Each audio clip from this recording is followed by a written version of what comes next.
بسم الله الرحمن الرحيم. السلام عليكم ورحمة الله وبركاته.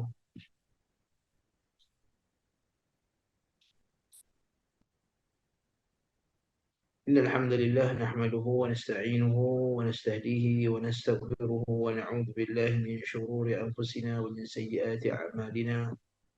من يهده الله فلا مضل له ومن يضلل فلا هادي له. وأشهد أن لا إله إلا الله وحده لا شريك له، وأشهد أن محمدا عبده ورسوله. أما بعد، tuan-tuan dan puan rahimani wa rahimakumullah jami'an. Alhamdulillah, kita bertemu sekali lagi dalam siri bacaan kitab Zadul Ma'ad fi Hadi Khairul Ibad kalangan Al-Imam Al-Allamah Ibnu Qayyim Al-Jauziyah rahimahullahu taala.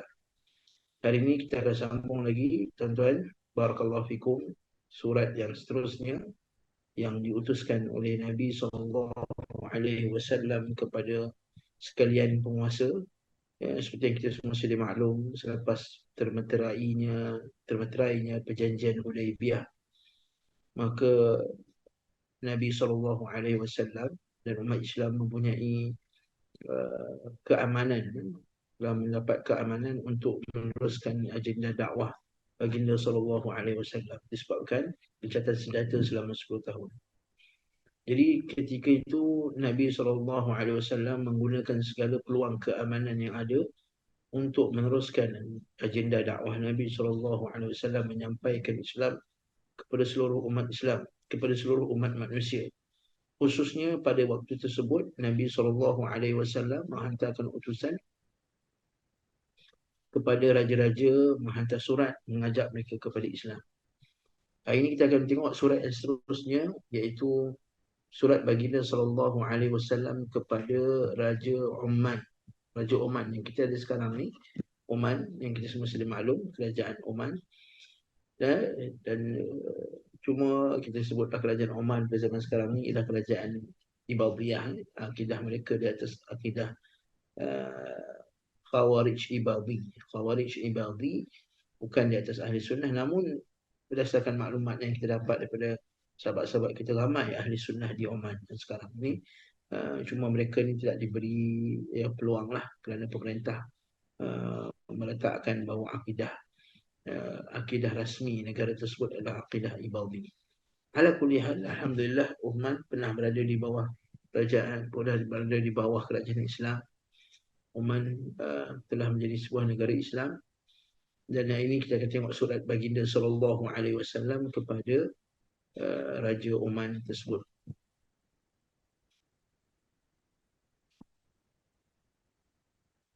Okey. Beliau sallallahu alaihi wasallam, di sini ada masalah sikit, tengok nampak dekat warna biru ni. Beliau sallallahu alaihi wasallam menulis surat kepada penguasa Oman dan dikirim bersama dengan Amr al-As, sahabat yang mulia, iaitu Amr al-As, sahabi jalil yang masuk Islam pada tahun ke-6 Hijriah. Amr al-As radhiyallahu an bersama dengan Khalid al-Walid, lepas perjanjian Hudaibiyah itu, Khalid al-Walid, Amr al-As, mereka semua ni bergerak daripada Makkah. Mereka hijrah ke Madinah. Nah, Bismillahirrahmanirrahim, dari Muhammad bin Abdullah, ini surat Nabi SAW. Bismillahirrahmanirrahim. Nabi sentiasa mulakan suratnya dengan Bismillah. Dan ini sunnahnya para anbiya, para nabi sebelum itu, seperti surat Nabi Sulaiman alaihissalam. Ketika Ratu Sabah menerima surat, fa innahu min Sulaiman, sesungguhnya surat ini daripada Sulaiman. Innahu bismillahirrahmanirrahim, sesungguhnya dengan nama Allah, Bismillahirrahmanirrahim. Jadi menulis surat dengan memulakan dengan Bismillah ni antara sunnah muttaba'ah, sunnah yang telah dilakukan semenjak daripada para zaman anbiya, para dahulu lagi. Daripada Muhammad bin Abdullah kepada Jaifar dan Abdi bin Al-Julanda. Jaifar dan Abdi Al-Julanda, yang ini ialah ketua Oman masa itu. Salamun ala man ittaba'al huda. Nampak sekali lagi Nabi kata salam, keselamatan bagi yang mengikuti petunjuk. Nabi SAW tak kata Assalamualaikum. Sebab apa? Sebab mereka bukan Islam. Dan Nabi SAW kata, la tabda'ul yahuda wan nasara bisalam. Jangan kamu memulakan memberi salam kepada orang Yahudi dengan Nasrani. Kalau Yahudi dengan Nasrani pun Nabi SAW melarang kita untuk beri salam kepada mereka. Apatah lagi kufar, orang kafir, ya, musyrik. Maka kita tidak memulakan beri salam. Adakah maksudnya tak boleh kita menyapa mereka? Ada pun nak menyapa dengan ucapan selamat pagi ataupun selamat petang atau salam sejahtera, itu termasuk daripada perkara yang diharuskan, wallahu taala alam. Adapun kita kata assalamualaikum, itu tidak dibenarkan, ya. Adapun menjawab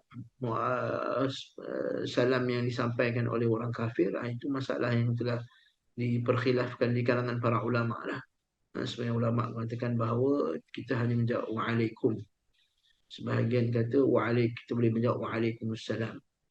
Waalaikumsalam ni berdasarkan umum firman Allah Subhanahu wa taala, idza huyitum bi tahiyyatin fahayyu bi ahsana minha aw mithliha. Kata Allah dalam Quran, apabila kamu itu disapa dengan satu sapaan, maka jawablah seumpama dengannya ataupun lebih baik daripadanya. Dan ayat itu umum, sama ada daripada orang kafir ataupun daripada orang Islam. Adapun yang mengatakan bahawa kita tidak menjawab waalaikumsalam warahmatullahi dengan lengkap, sebab apa? Sebab berdasarkan kisahnya orang Yahudi yang beri salam kepada Nabi SAW, waalaikumsalam, Nabi kata waalaikum, waalaikum sahaja. Dan sebagian ulama mengatakan bahawa itu ialah jawapan Nabi sebab orang Yahudi kata waalaikumsalam, iaitu racun dan kematian ke atas kamu wahai Muhammad.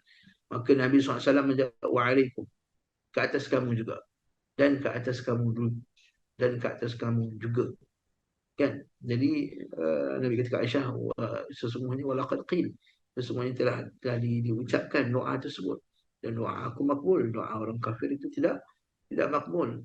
Maka tak perlu nak cela mereka, kata Nabi SAW. Ala kulli hal, kalau kita katakan waalaikumsalam, sebab salam itu, kesejahteraan itu ialah kesejahteraan di dunia dan di akhirat. Maka kita tidak mendoakan kesejahteraan akhirat untuk orang yang kafir, melainkan kalau dia masuk Islam.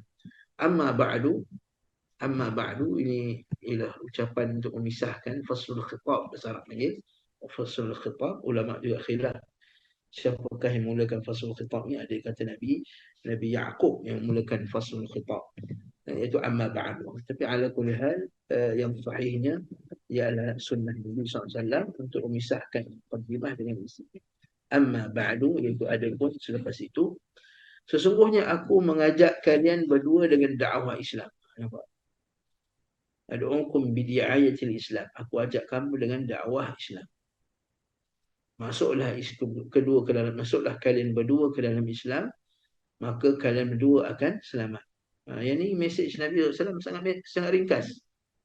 Nabi tak berpusing-pusing. Nabi kata, aku bawa kepada kamu ajaran Islam, masuk Islam kamu akan selamat. Dan ini sama juga macam surat-surat Nabi yang sebelum. Kalau kita tengok, kan, kalau kita secara mata kasar kita, macam tak ada psikologi Nabi SAW ni, macam terus macam tu. Tapi tidak. Inilah dia mesej Islam yang mudah. Aku ajak kamu untuk masuk Islam. Kan? Dan kalau kamu masuk Islam, kamu semua akan selamat. Kalau kita cakap macam tu pada orang muka Islam, orang kata, kenapa kita selamat? Kenapa kami tak selamat? Ketika itulah, barulah kita akan menjelaskan kepada mereka tentang Islam. Kita takkan cerita dulu panjang-panjang, kemudian kita hurai bukti-bukti. Tak, kita aku ajak kamu masuk Islam. Kalau orang tanya, kenapa nak kena masuk Islam? Supaya kamu semua selamat. Selamat apa? Selamat di dunia dan di akhirat. Sebab Allah Subhanahu Wa Taala hanya menjanjikan keselamatan bagi orang yang ikut Islam. Keselamatan di sini ialah keselamatan di dunia dan akhirat. Adakah maksudnya kalau tak masuk Islam dia diancam? Tak, bukan maksudnya dia diancam. Maksud di sini adalah dia akan selamat dari segi kehidupannya, akalnya selamat, akhlaknya selamat, dunianya selamat, akhiratnya selamat. Dunia selamat daripada kesesatan dan kepincangan dan kerosakan, dan akhirat dia selamat daripada diazab neraka, diazab oleh Allah Subhanahu Wa Taala, dia masuk ke dalam neraka. Apakah itu bukan satu kejayaan yang besar? Maka dzalika 'inda Allahi fawzan 'azima. Maka itu keselamatan yang sebenar. Kalau orang kata Ustaz ni macam satu doktrin ni, tidak. Kita boleh buktikan bagaimana apabila Islam memerintah alam ini, segala umat manusia mendapat keamanan dan kesejahteraan. Lihat di akhir-akhir tahun 100 tahun di mana umat Islam menjadi lemah. Umat Islam bukan lagi menjadi penguasa alam. Lihat apa yang berlaku pada alam. Peperangan dunia yang pertama, peperangan dunia yang kedua, peperangan Cold War yang tidak pernah tamat. Peperangan yang tak pernah habis. Sebab apa? Sebab diperintah oleh manusia yang tamakkan harta, yang manusia yang gilakan kuasa, yang tidak dibimbing dengan bimbingan akhlak dan juga agama yang mulia. Sebab itulah Allah Subhanahu Wa Taala kata, "Qatiluhum hatta la takuna fitnah." Perangilah mereka supaya tidak ada kekacauan, fitnah di muka bumi Allah Subhanahu Wa Taala. Lihat saja di Palestin, barakallahu fiik. Ketika umat Islam memerintah selama 1000 tahun, gereja Ortodok Armenia yang berumur lebih kurang 1000 tahun tidak diusik, bahkan elok cantik ketika berada di bawah pemerintahan Islam. Tidak sampai berapa tahun diperintah oleh Zionis yang kejam, hancur gereja tersebut. Hancur gereja tersebut. Hatta tuan-tuan, kalau tuan-tuan pergi ke Turki pun, kalau tuan-tuan tengok macam mana Hagia Sophia. Hagia Sophia, Masjid Hagia Sophia ini asalnya gereja. Gereja itu telah dibina pada tahun 300 tahun. 300 Masihi. Lebih kurang, ataupun ke 500 Masihi, lebih kurang 300 tahun, 300 Masihi, lebih kurang 300 tahun sebelum Nabi SAW dilahirkan. Tapi bangunannya masih lagi utuh. Umat Islam, sebab tu bila para sejarawan bila melihat benda tersebut, dia kata macam mana kerajaan Islam apabila menawan Hagia Sophia, dia tidak hancurkan gereja tersebut, dia hanya tutup. Dan dia kata dengan disebabkan kerajaan Islam ketika itu menutup kesan-kesan apa dia Kristian, sebab ditukar sebagai masjid. Disebabkan umat Islam menutup benda itu dengan bahan yang elok, bahan yang berkualiti, masih lagi kekal lukisan yang berumur lebih kurang hampir 2000 tahun. Dan orang Kristian boleh masuk dan boleh melihat kesan-kesan lukisan itu masih lagi ada. Gambar 4 orang saint, 4 orang padri besar gereja Ortodok masa itu masih lagi boleh dilihat. Disebabkan apa? Sebab umat Islam dia tidak hancurkan, dia tak rosak gambar tersebut, dia hanya menutup dengan satu lapisan macam simen ataupun tanah seumpama dengan. Lihat tuan-tuan, barakallahu fiik, mulianya Islam ni. Sehingga kan gereja lama mereka pun tidak dihancur. Lepas kita kata aslim, masuk Islam, kita akan selamat. Kalau kita duduk dengan Islam, kita akan selamat. Itulah baru-baru dari satu video, seorang lelaki Amerika Syarikat kata, aku tidak sabar untuk melihat kemenangan Islam, supaya aku mahu diperintah oleh orang Islam. Sebab kita telah melihat sejarahnya, orang Yahudi, orang Kristian mendapat keamanan yang sebenar apabila berada di bawah kerajaan Islam. Maka kita aslim taslam, masuk Islam. Supaya apa? Supaya kamu selamat di dunia. Dan kalau kamu tak masuk Islam, kamu tunduk di bawah kerajaan Islam pun, kamu akan merasa keselamatan tersebut. Wa ma arsalnaka illa rahmatan lil alamin. Tak diutuskan wahai engkau wahai Muhammad melainkan rahmat bagi sekalian alam. Itu Syekh Abdul Hasan Ali An-Nalawi ada karang satu kitab, Mada khasira al-alam bi'inhitatil muslimin. Kita baca buku ni. Apakah kerugian dirasai oleh alam kerana kelemahan umat Islam. Lihat sistem perbankannya riba. Ekonomi diasaskan dengan sistem kapitalisme. Makanan dikuasai hanya segolongan masyarakat. Segolongan orang-orang kaya, yang kita tahu kan, Rockford, yang dipegang oleh beberapa syarikat dunia. Yang mereka memegang ekonomi, memegang wang, memegang sumber alam. Lalu dipeganglah semua ahli-ahli Kongres Amerika Syarikat. Tidak ada seorang pun ahli Kongres Amerika Syarikat, melainkan mereka semua itu dibiaya oleh Zionis. Kerana kita kata ini keamanan. Tuan-tuan, barakallahu fiik. Subhanallah. Kita kena faham maksud Nabi bila kata aslim taslam. Bila kamu masuk Islam, kamu akan selamat. Selamat di dunia daripada segala bentuk kekacauan pemikiran, kekacauan akhlak, kekacauan uh, huru-hara. Kamu akan masuk ke keamanan Islam. Maka kalian berdua akan selamat. Sungguhnya aku adalah Rasulullah. Nah, Nabi jelaskan, aku adalah Rasulullah. Pada seluruh alam. Membawa peringatan kepada yang hidup. Dan membenarkan perkataan. Dan membenarkan perkataan atas orang-orang kafir. Ini terjemahan di Quran tepat. Maksudnya ialah aku beri peringatan yang hidup dan aku membawa kebenaran untuk menjelaskan kepada liyuhirahu ala dini kulli. Ala kafirin. Untuk memberi penjelasan ke atas orang kafir. Maksudnya apa?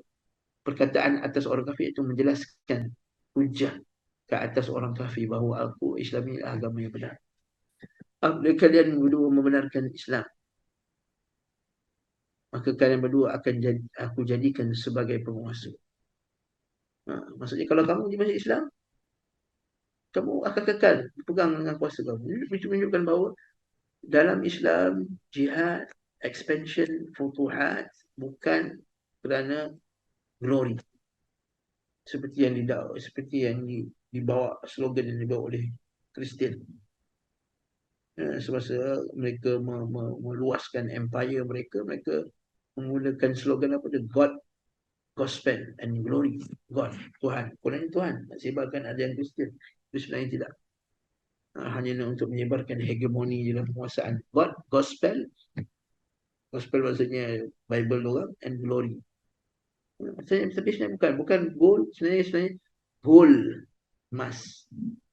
Bukan God, gold. Dan mereka nak dapat emas. Gospel. Sebarkan penguasaan dia ke atas pemikiran umat masa itu, and glory, iaitu hanyalah untuk merendah-rendahkan umat yang lain. Jadi maka kalian akan berdua akan aku jadikan sebagai penguasa. Nampak? Nabi kekalkan, Nabi boleh kekalkan mereka sebagai penguasa. Macam Najasyi masuk Islam, kekal sebagai penguasa. Tidak ada, Nabi bukan nak jawatan. Nabi bukan nak jawatan. Kita kata barakallahu fiik, inilah pendakwah Islam. Dakwah kepada Islam bukan dakwah nak jawatan.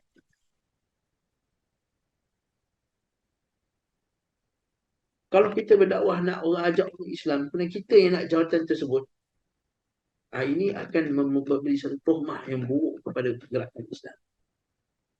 Ini kebanyakannya kelompok Hizbiyun. Kelompok Hizbiyun, mereka itu dakwah mereka di atas kerusi. Untuk dapat kerusi. Untuk Islam, tapi untuk dapat kerusi juga. Jadi tidak. Kalaulah pemerintah ketika itu katakanlah kita dakwah mereka untuk ikut Islam, dan mereka tidak ikut Islam, kita kata tak apa, kamu ambil jawatan betul, kamu tak ada masalah.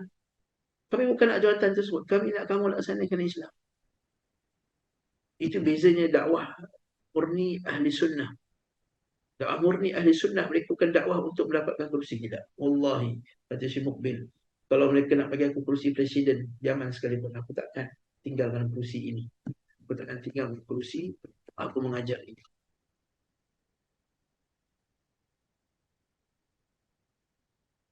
Kerana itu murni. Dakwah Islam bukan dakwah untuk jawatan.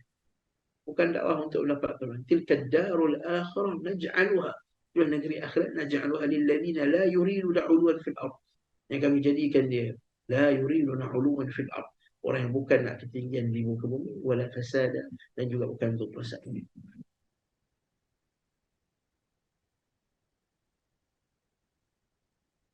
Maka adapun jika kalian menolak Islam, maka sesungguhnya kerajaan kalian akan musnah dari kalian berdua. Pasukan berkuda aku akan mendatangi pesisir pantai kalian berdua, dan nubuahku akan dimenangkan atas kerajaan kalian. Masya Allah. Nabi SAW dalam keadaan masa itu begitu yakin dengan kemenangan Islam yang Allah Ta'ala janjikan ke atasnya. Ditulis oleh Ubay bin Ka'ab. Ini ditulis oleh Ubay bin Ka'ab. Maksudnya yang tulis ini Ubay, sebab Nabi SAW tidak tahu. Wala yatakhutuhu biyaminik. Dan kamu, wahai Muhammad, kamu tidak mengetahui menulis dengan tangan kamu. Kan? Maka Nabi SAW pun tidak tahu menulis. Ini adalah perkara yang disepakati yang ahli ulama kita semua jumhur pendapat dengan pendapat tersebut. Ini pendapat yang sahih. Pendapat mengatakan bahawa Nabi pandai menulis itu adalah pendapat yang dhaif, yang lemah. Okay? Dan beliau SAW mengecap surat tersebut dan Nabi pun bagi cop mohor, bagi stamp ke atas surat tersebut. Amr menentukan, Amr al-As. Maka aku berangkat hingga tiba di Oman. Ketiba aku langsung menuju kepada Abdi. Tadi dia ketua tadi itu. Dan dia seorang yang paling santun di antara keduanya dan paling pemurah dan paling pemurah perangai akhlak. Maksudnya kat sini menunjukkan bahawa ada juga orang Islam yang akhlak dia baik.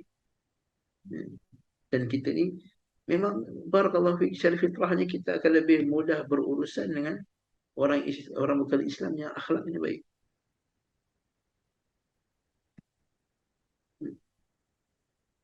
Aku Amru berkata, sesungguhnya aku adalah utusan Rasulullah kepada anda dan saudara anda. Dia berkata, saudaraku lebih didahulukan daripada, maksudnya seniority, dari sisi umur dan kekuasaan. Aku akan mengantarkan anda kepada, maksudnya ikut seniority lah.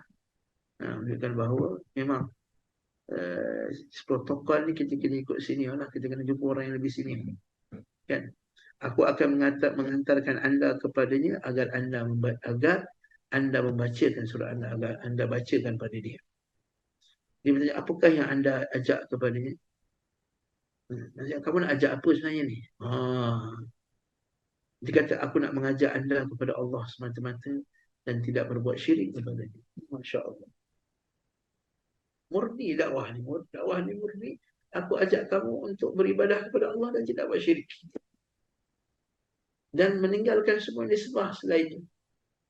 Dan anda bersaksikan Muhammad itu adalah hamba dan Rasul. Itu je. Itu je kami nak. Ajak kepada ikut Allah. Tauhidkan Allah. Dan tidak mensyirikkan Nabi Muhammad SAW. Dan tidak mensyirikkan Allah Ta'ala. Dan kemudian iktiraf Nabi Muhammad SAW ialah utusan Allah dan Rasul.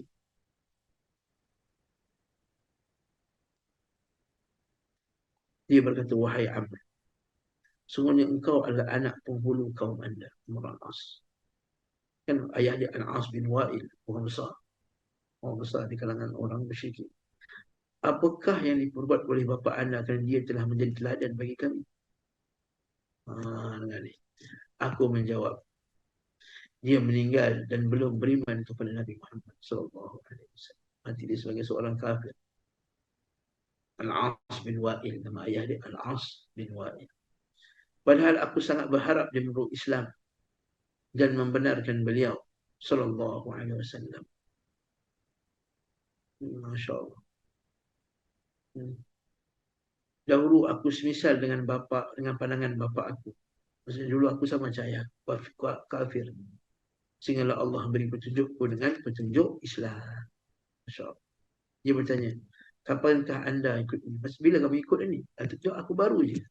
Kan kita sebut tadi, Amrul As masuk Islam tahun ke-6 Hijriah ataupun ke tahun ke-7, lebih tepat lagi tahun ke-7. Sebab perjanjian Hudaibiyah itu di hujung tahun ke-6 pada bulan Zulhijjah. Dia bertanya kepadaku, di mana terjadi keislaman aku? Aku menjawab, di sisi An-Najashi. Amrul As datang daripada, kan dia pergi datang daripada dia kan dia pernah jadi apa? Dia pernah jadi utusan orang musyrikin. Pergi ke Ethiopia, ke Habsyah. Kan? Dengan tujuan ni untuk pujuk Raja Habsyah ni apa dia? Supaya mengembalikan orang Islam. Ingat tak kisah tersebut? Dia ajak untuk supaya dikembalikan. Sehinggalah berlaku apa yang berlaku, iaitu di mana Raja Najashi ni apa dia? Najashi ni kata, aku takkan terima apa yang kamu ucapkan. Sehinggalah aku berjumpa dengan wakil daripada orang Islam. Kerana ketika itu Ja'far datang membacakan surah Maryam yang kita semua maklum kisah tersebut. Dan dia bacakan surah Maryam sehinggalah akhirnya menangis Najashi. Dan dia tulis garisan kat mana kata, barang siapa yang menyakiti dia, menyakiti orang Arab ni, menyakiti orang Islam yang berhijrah ni, maka dia telah menyakiti dia.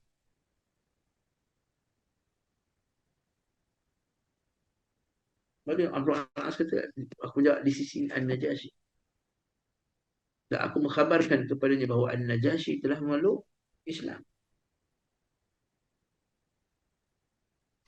Dia bertanya, lantas bagaimana tanggapan kamu kaumnya atas kekuasaannya? Aku jawab, mereka membenarkan dan mengikutinya. Dia bertanya, para uskup dan pendeta juga? Dia jawab, benar, yes. Pendeta ikut sekali. Maksudnya terkejut dia. Terkejut Raja Oman ni. Sebab apa? Sebab dia kan dia takut. Dia tanya soalan ni sebab dia nak tengok, nak survey. Kalau aku ikut, adakah rakyat aku akan lawan aku? Kita kata Amr al-Asad tak. Ikut-ikut. Dia berkata, perhatikanlah wahai Amru, apa yang anda ucapkan. Dan tidak ada sifat yang paling buruk pada diri seseorang selain kedustaan. Betul dia kata. Baik kau cakap betul. Betul ke? Padi-padi dia dan bishop-bishop dia pun beriman dengannya sebab kita ada sejarah sebelum tu, iaitu Raja Herakl. Raja Heraklius, rakyat dia tak beriman dengan dia, rakyat dia tak enggan untuk terima Nabi Muhammad SAW, padi-padi dia pun tak nak terima, akhirnya dia pun tidak masuk Islam, dia kekal sebagai seorang kafir. Okay? Dia bertanya, perhatikanlah wahai Amru, apa yang anda ucapkan, dan tidak ada sifat yang paling buruk pada diri seseorang selain daripada kedustaan. Aku berkata kepada Maksud Amr al-As kata, aku sama sekali tidak akan berdusta. Dan kami tidak membolehkannya dalam agama kami. Mana boleh kami dusta? Kadhib itu benda yang buruk dalam Islam. Al-mu'min la yakdzib. Orang beriman tidak berdusta. Orang Islam, kata Nabi SAW, orang Islam boleh saja berzina. Orang Islam boleh saja mencuri. Orang Islam boleh saja ha, melakukan dosa-dosa yang lain. Tapi al-mu'min la yakdzib. So, orang mukmin yang tahu kadhib ini sifatnya nifaq.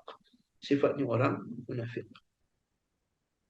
Apatah lagi budaya Arab masa itu, ialah budaya yang sangat mencela perbuatan menipu ni. Seperti kata Abu Sufyan kan, ingat tak masa dia datang di Raja Heraklius, hadis yang awal Sahih Bukhari, dia kata, kalaulah bukan celaan kaumku, aku ni takut dituduh sebagai berdusta, dan saya aku dah dusta dah berkenaan dengan, aku dah akan menipu berkenaan dengan Nabi Muhammad SAW. Ini dalil bahawa dusta, menipu tu satu benda yang keji, ya. Hatta orang Arab jahiliyah memandang ini sebagai satu benda yang buruk.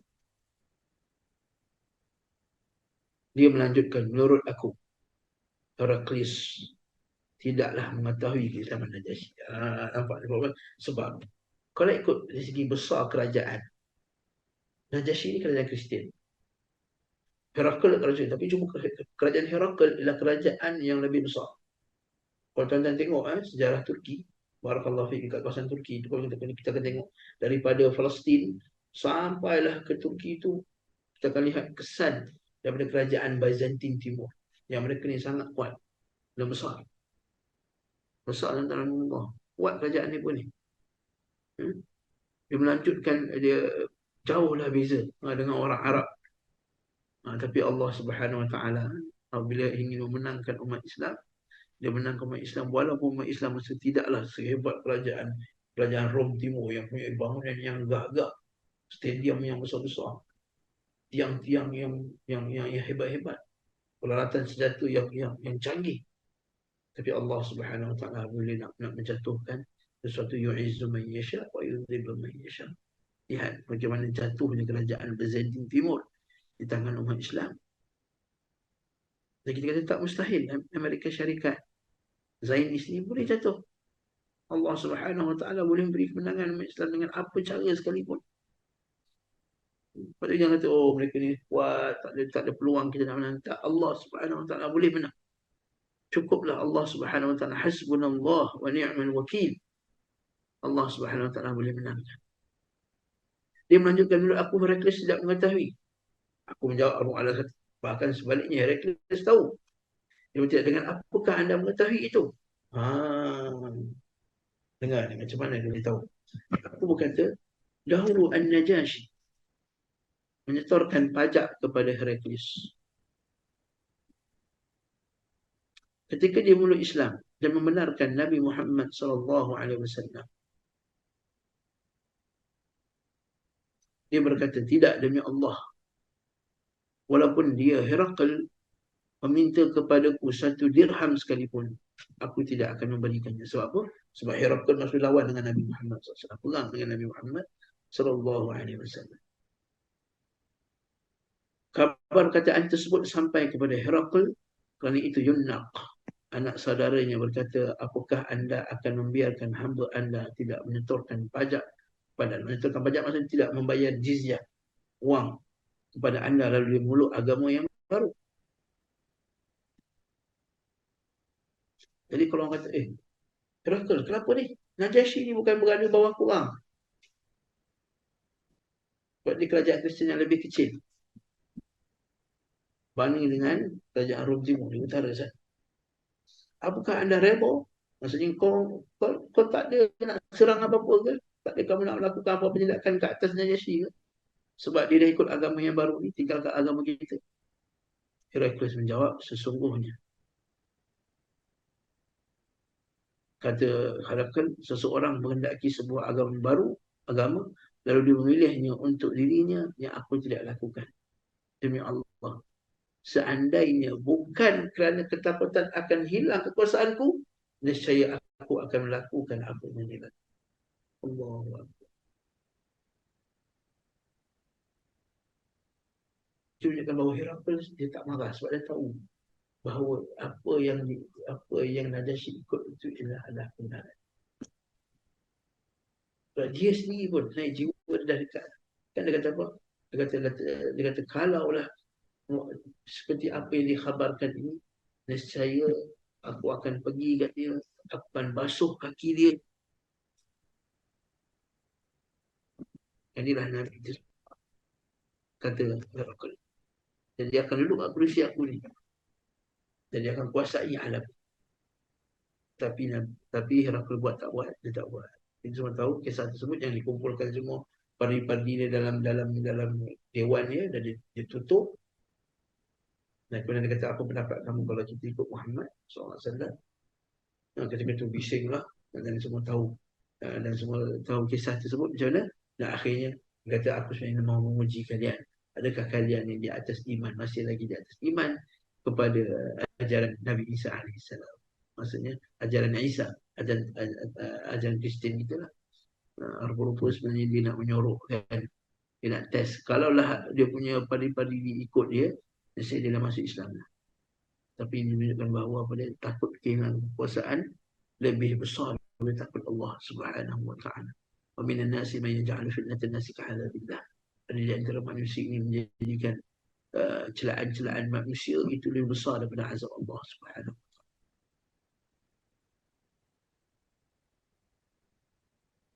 Auzubillah min dzalik. Disebabkan takut hilang kuasa, terus akan mati di atas kekafiran.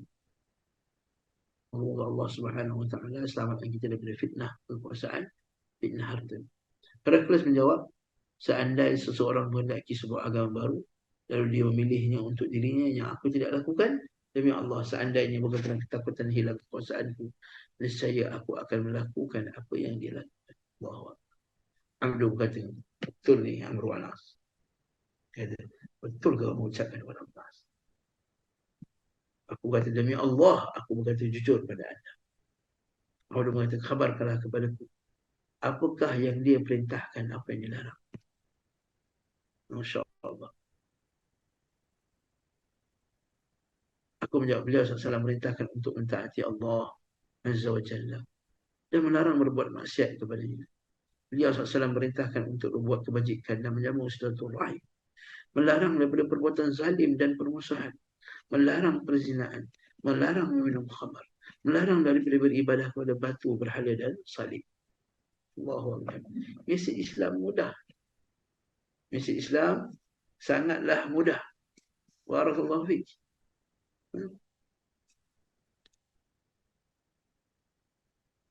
Dia mengatakan apa dia? Aku menjawab, Allah Ta'ala perintahkan untuk mentaati taat Allah wa taat Rasul dan melarang buat maksiat kepadanya.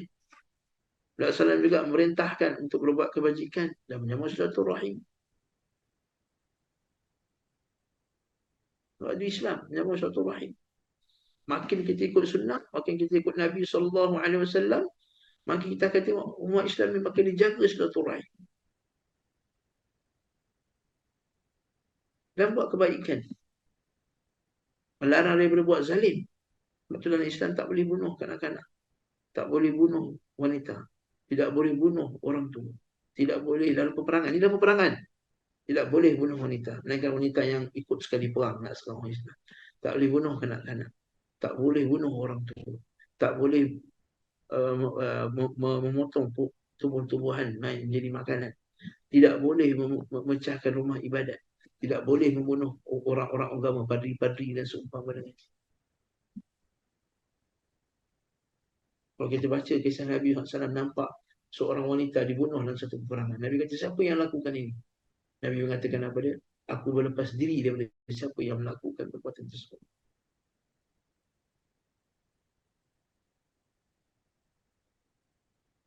Melarang perzinaan. Perzinaan. Perzinaan merosakkan nasab. Perzinaan merosakkan kekeluargaan. Kerana perzinaan menyebabkan penyakit tersebar. Kerana perzinaan menyebabkan orang tidak percaya daripada sistem perkahwinan. Kerana disebabkan perzinaan ini rosak sistem kekeluargaan. Kerana perzinaanlah berlakunya banyak pengkhianatan di antara suami dan isteri. Kerana perzinaanlah tidak rasa aman lagi seseorang itu untuk berkeluarga. Kerana perzinaanlah rosaknya masyarakat, iaitu umat tidak lagi meraihkan akhlak yang baik, bahkan menjadikan perzinaan ini sebagai satu bentuk yang satu makanan yang bebas saja dia nak buat macam mana dia nak buat. Lebih buruk daripada binatang ya'kuluna wa yatamatta'una kama ta'kulul an'am.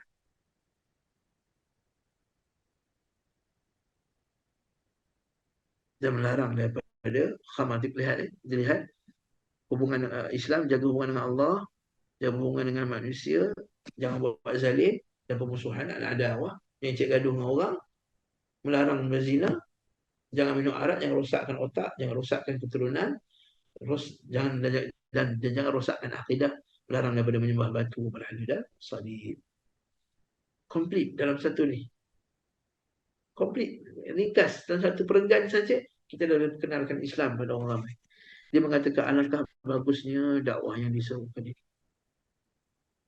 Allahu Akbar. Seandainya saudaraku mengikutiku, maksudnya kalau abang ni, sebab abang ni ketua, dan akan pendapat tersebut, pastilah kami akan berlayar hingga beriman kepada Nabi Muhammad SAW, membenarkan. Hanya sahaja saudaraku takut kehilangan kekuasaannya dengan meninggalkannya dan berlayar dengan perahu. Nampak tak? Adik dia dah dapat rasa dah. Dia takut abang nanti hilang kekuasaan, takut hilang kuasa. Sebablah kita umat Islam ni, dakwah da'i Islam kena sentiasa meyakinkan bahawa kalau kamu dapat Islam, kamu takkan hilang kuasa. Aku berkata sesungguhnya jika dia memeluk Islam, kata Amr bin As, Rasulullah SAW akan jadikan dia raja bagi kaum dan mengambil zakat daripada orang kaya mereka dan dikembalikan kepada orang. Dia berkata semua ini adalah akhlak yang mulia. Apakah zakat tu? Zakat tu apa? Masya Allah. Aku mengkabarkan kepadanya sesuai dengan Rasulullah SAW wajibkan dari zakat atas harta benda sehingga aku selesai pada zakat itu. Maksudnya apa? Maksudnya dalam syariat Islam tidak menyebabkan syariat Islam juga antara penyebab orang tertarik dengan Islam. Waktu kita kata ijaz, iaitu mukjizatnya Al-Quran itu bukan mukjizat hanya pada Al-Quran dengan pada sains dan seumpama dengan. Mukjizat antara mukjizat adalah mukjizat syar'iyyah. Al-mukjizat syar'iyyah. Itu mukjizat syar'i iaitu apa dia? Mukjizat Islam dari segi hukum syaraknya. Islam dari segi hukum syarak. Antara mukjizat syarak selain daripada haji, kita tengok haji kan, tawafnya, sa'inya, dengan melontarnya, dengan wukufnya. Antara ibadah yang hebat juga yang penyebab ramai orang masuk Islam dan menyebabkan ialah kerana zakat. Dia bertanya, wahai Amr, zakat diambil dari hawan ternak kami yang digembalakan di pepohonan dan melewati telaga-telaga air? Kata benar. Dia berkata, demi Allah, menurut aku kaumku dengan jauhnya jarak rumah mereka dan banyak jumlah mereka tidak akan mentaati. Dia takut kaumnya kalau bab ini Susah.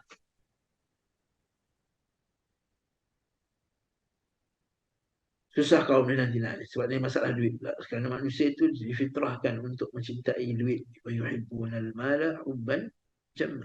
Amr al-As berkata, maka aku berdiam di depan pintu rumahnya selama Tuhan. Aku duduk kat depan rumah. Setelah aku mendatangi saudaranya dan mengkhabarkan semua khabar dari. Jumpalah abangnya tadi dan cerita. Pada suatu hari dia memanggilku dan aku pun masuk menemuinya. Kemudian para penjaganya menyergap bagi kejap. Tangkap bagi dia. Macam yang dia punya bodyguard lah. Oh, kata, lalu dia berkata, lepaskan dia. Aku pun dilepaskan. Dan aku datang untuk duduk. Yang mereka berdua enggan memberi silakan aku duduk. Maka aku menatap kepada dia dan berkata, sampaikanlah keperluan anda. Cakap apa yang kamu nak. Lalu aku menyerahkan surat Rasulullah SAW yang telah diberi cop umur tadi. Dia lalu melepaskan ikatannya, yang surat itu diikat, dan membacanya surat tersebut hingga selesai. Dan dia menyerahkannya kepada saudaranya. Dan dia pun membacanya seperti dibacakan oleh saudaranya. Hanya sahaja aku melihat saudaranya lebih lembut daripada itu. Si adik dia tadi. Oleh abangnya. Dia berkata, maukah anda mengkhabarkan kepada kaum Quraisy bagaimana perlakuan mereka? Aku berkata, aku mengikuti beliau SAW. Baik kerana senang dengan kepada Islam atau kerana dipaksa oleh pedang. Maksudnya apa dia? Aku akan ikut Nabi SAW. Begitu. Mereka mengikuti beliau SAW baik kerana senang. Sama ada ketika senang, aku ni akan taat Rasulullah SAW, umat Islam, orang Quraisy akan ikut Nabi SAW baik ketika senang atau susah. Siapakah yang bersama dengan mereka? Bersama dengannya. Siapa yang sokong Nabi ni? Aku menjawab. Orang-orang yang telah cenderung kepada Islam. Dan mereka memilihnya daripada selain. Mereka telah mengetahui dengan akal sihat mereka bersamaan dengan hidayah Allah atas mereka. Bahawa mereka dahulu berada di Quran. Masya Allah.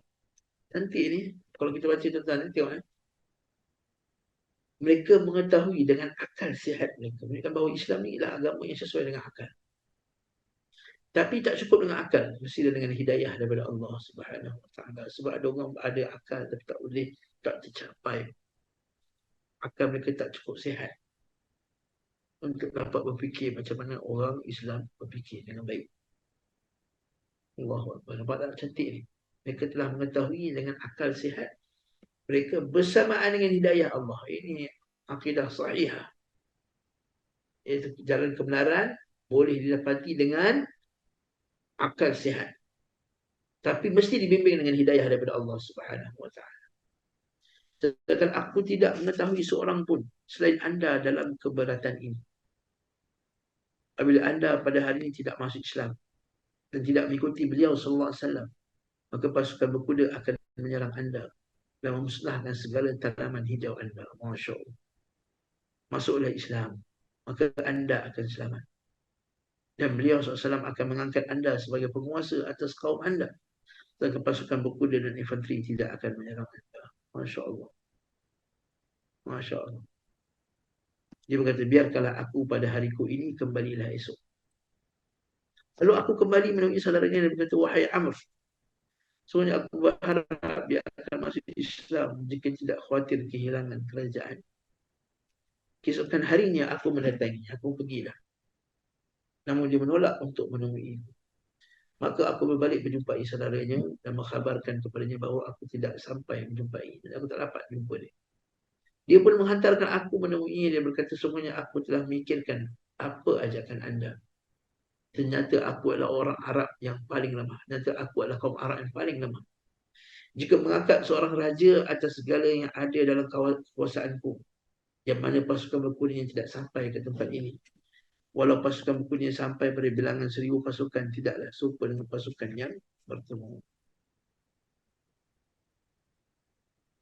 Maksudnya, dia kata tak sama. Kalau kena serang ni, kita ni kerajaan kita bukanlah besar. Kata apa? Kata Abdi tadi. Aku berkata, aku akan pergi esok. Setelah dia memastikan keberangkatanku, dia berbicara berdua dengan saudaranya. Lalu dia berkata, tidaklah kami kuasa atas apa yang dimenangkan baginya. Maksudnya apa? Kita tak akan dapat kekuatan untuk lawan Muhammad SAW. Dan setiap yang diutus kepadanya, maka dia telah memberikan jawapan. Maksudnya semua orang yang Nabi hantar surat semua bagi jawapan. Kemudian dia mengutus kepadaku dan memberikan jawapan menyambut Islam. Dia dan saudaranya semuanya. Keduanya membenarkan Nabi Muhammad SAW dan keduanya menyerahkan antara aku dan perihal zakat dan antara hukum di antara mereka. Keduanya adalah penolongku terhadap siapa saja yang menyelesaikan. Akhirnya mereka juga masuk Islam. Barakallahu fi. Ini bukan apa tuan-tuan, betapa macam mana Allah Subhanahu wa taala memenangkan dengan satu suratnya. Kami tak jumpa pun dengan satu surat saja. Tapi yang diutuskan itu Amr al-As, sahabat yang berakal, sahabat yang bijak. Waktu Nabi SAW hantar dia walaupun dia baru masuk Islam. Amr al-As kata sebagian kata min duhatil Arab arba'ah, di antara duhatil Arab, orang-orang Arab yang bijak itu empat. Antaranya ialah Muawiyah bin Abi Sufyan, antaranya ialah Amr al-As. Min duhatil Arab. Wallahu ta'ala alam bissawab. Tuan-tuan, insya-Allah kita akan sambung lagi kisahnya sikit lagi. Surat Nabi SAW kepada Raja Yamamah pula, Audah bin Ali, ya. Kisah yang menarik. InsyaAllah kita akan jumpa lagi bi'idznillah ta'ala dalam kuliah akan datang. Subhanakallahumma bihamdik, asyhadu an la ilaha illa anta, astaghfiruka wa atubu ilaik. Wa sallallahu ala Muhammad wa ala alihi wa sahbihi wa sallam. Walhamdulillahi rabbil alamin. Assalamualaikum warahmatullahi wabarakatuh.